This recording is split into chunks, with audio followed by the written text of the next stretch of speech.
ఈరోజు just miss అండి, లేదంటే ర్యాబీస్ డాగ్తో కరిపించేసుకునేదాన్ని అనమాట. చాలా ఫ్రెండ్లీగా ఉందనుకుని దగ్గరికి వెళ్ళాను, బట్ మధ్యలో చాలా అగ్రెసివ్ అయింది. కన్ఫర్మ్ అయ్యింది. ఇది ఆల్రెడీ ఇంకొకరిని బైట్ చేయడం కూడా జరిగింది.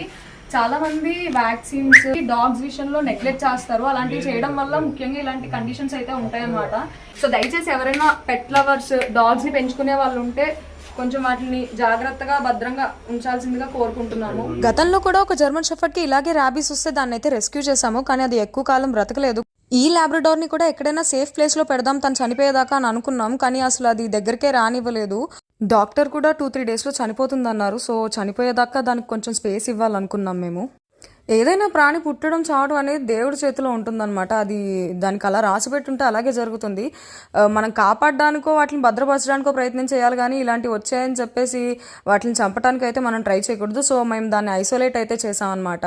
అందరినీ ఇదే చేయమని చెప్పట్లేదు, కానీ ఇలాంటి పరిస్థితి మీ పెట్కి రాకుండా చూసుకోండి అని హెచ్చరిస్తున్నాము.